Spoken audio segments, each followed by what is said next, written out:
Hello friends, मी बालाजी तुमचं पुन्हा एकदा एक्झाम गाईडमध्ये स्वागत करतो। मित्रांनो, आपण IMP क्वेश्चन पाहत आहोत।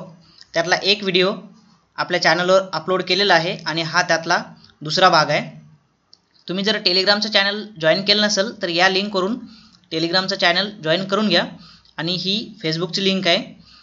त्यामुळे तुम्हाला काय होईल की डेलीची डेली अपडेट्स मिळत राहतील। आणि दुसरं म्हणजे तुम्ही जर एक्झाम गाईड या चॅनलला सबस्क्राईब केलं नसेल तर व्हिडिओच्या खाली अशा प्रकारे एक रेड बटन येईल, त्यावर क्लिक करून सबस्क्राईब करून घ्या। आणि ज्यांनी सबस्क्राईब केलेलं आहे त्यांनी त्याच्या साईडला एक नोटिफिकेशन बेलचं बटन आहे, त्यावर क्लिक करा, म्हणजे तुम्हाला डेलीच्या डेली व्हिडिओचे अपडेट्स मिळतील। नवीन व्हिडिओ अपलोड झाल्यानंतर त्याचं नोटिफिकेशन लगेच मिळून जाईल। ठीक आहे, तर मग आजच्या व्हिडिओमधला पहिला क्वेश्चन, एका वर्गातील 30 मुलींची सरासरी वय 13 वर्ष आहे, त्यापैकी पहिल्या 18 मुलींचे सरासरी वय 15 वर्ष आहे, तर उरलेल्या 12 मुलींचे सरासरी वय किती वर्षे असेल।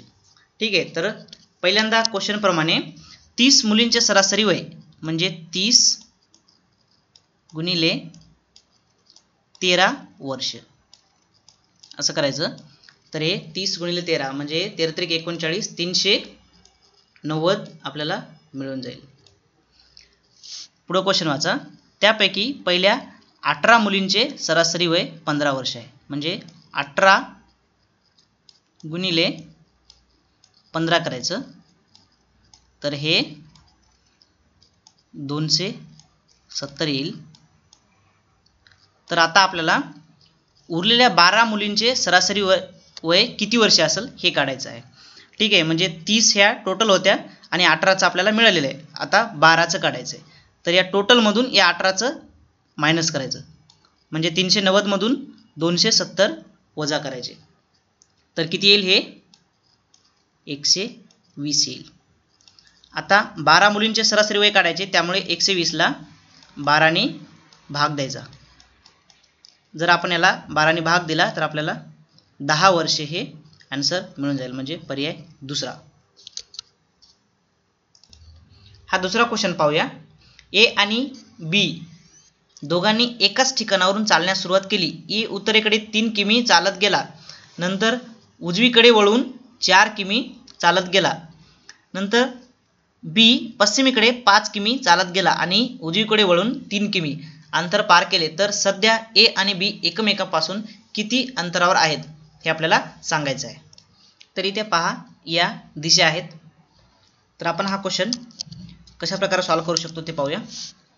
क्वेश्चन पहा, ए आणि बी दोघांनी एकाच ठिकाणावरून चालण्यास सुरुवात केली, म्हणजे कुठेतरी इथे एक ठिकाण आपण गृहीत धरूया। आता इथून पुढे क्वेश्चन वाचायचा। ए उत्तरेकडे 3 किमी चालत गेला, उत्तरेकडे म्हणजे वरच्या दिशेला, म्हणजे इथून ए हा 3 किलोमीटर चालत गेला।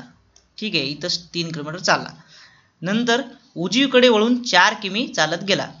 आता वरच्या दिशेला उजवीकडे म्हणजे पूर्व दिशेला इकडे 4 किलोमीटर तो चालला, नंतर बी पश्चिमेकडे 5 किमी चालत गेला। आता बीचं पाहूया।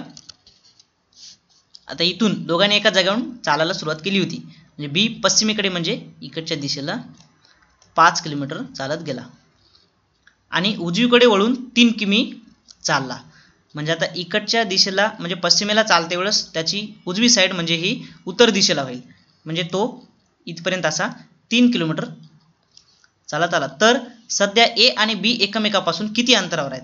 आता इथे ए आहे आणि इथे बी आहे। ठीक आहे, तर हे इथून एवढं अंतर म्हणजे 5 आणि हे 4, म्हणजे टोटल अंतर किती झालं, 9 किलोमीटर, म्हणजे हे दोघे एकमेकांपासून 9 किलोमीटर एवढ्या अंतरावर आहेत। हा क्वेश्चन पहा, एका परीक्षेत दिनेशला 272 गुण मिळाले व तो 28 गुणांनी नापास झाला।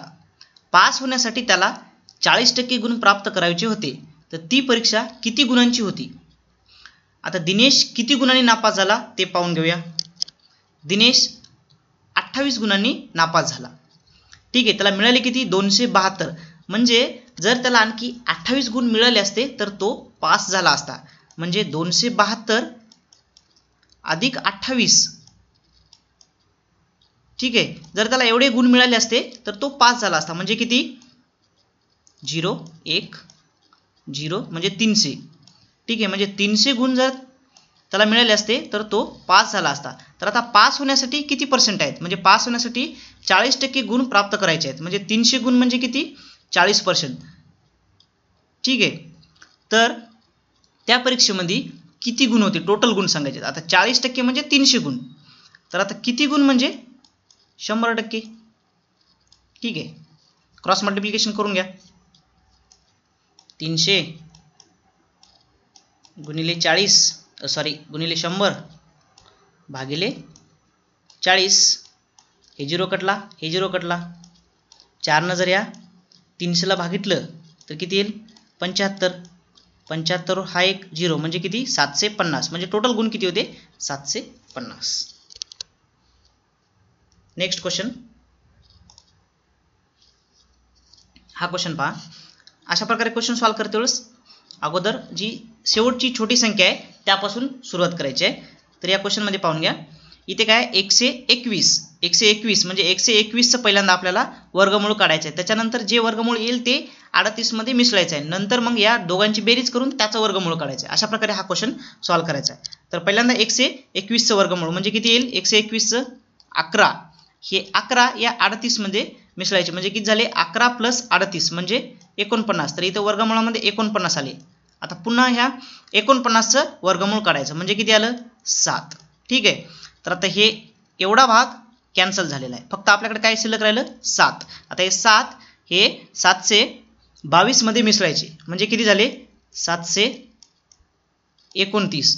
म्हणजे आपल्याला शेवटी काय मिळेल वर्गमूळामध्ये 729. तर आता आपल्याला याचं आन्सर काढायचं आहे. वर्गमूळामध्ये 729 ज्यावेळेस आपण फाइंड आउट करतील त्यावेळेस या पूर्ण क्वेश्चनचा आपल्याला आन्सर मिळून येईल. तर आपल्याकडे इथे पर्याय नाहीत, तर आन्सर मिळून जाईल 27 म्हणजे 27. म्हणजे वर्गमूळ ज्यावेळेस आपण फाइंड आउट करतील त्यावेळेस आपल्याला फायनल आन्सर येऊन जाईल. नंतरचा क्वेश्चन पाहूया. हा क्वेश्चन पहा. जर नॉर्थ वेस्ट हा शब्द 4 आणि 2 असा आणि साऊथ ईस्ट हा शब्द 3 आणि 1 असा लिहिला तर त्याच संकेतानुसार साऊथ वेस्ट हा शब्द कसा लिहिला जाईल. ठीक आहे, तर या क्वेश्चन मध्ये थोडासा विचार करा. इथे काय दिलेले पाहून घ्या. नॉर्थ आणि वेस्ट, इथे साऊथ आणि ईस्ट. ठीक आहे, तर आपल्याला इथे काय सांगायचं आहे साऊथ आणि वेस्ट. तर आता पहिल्यांदा आपल्याला वेस्ट साठी कुठला शब्द येईल ते सांगायचं आहे. तर इथे वेस्ट साठी कुठला आलेला आहे 2 आलेला आहे. ठीक आहे, नंतर साऊथ साठी कुठे आहे इथे साऊथ आहे. साऊथ साठी काय आलेला आहे 3. म्हणजे 3 आणि 2 या संकेतिक शब्दामध्ये आपण हा वर्ड लिहू शकतो म्हणजे 32 म्हणजे पर्याय क्रमांक 2 हे असेल. तर मित्रांनो तुम्हाला अशाच प्रकारचे व्हिडिओ आमचे आवडत असतील तर त्याला लाईक करा आणि कमेंटमध्ये मेन्शन करा. याच IMP क्वेश्चनचा नंतरचा पार्ट पाहायला विसरू नका. धन्यवाद.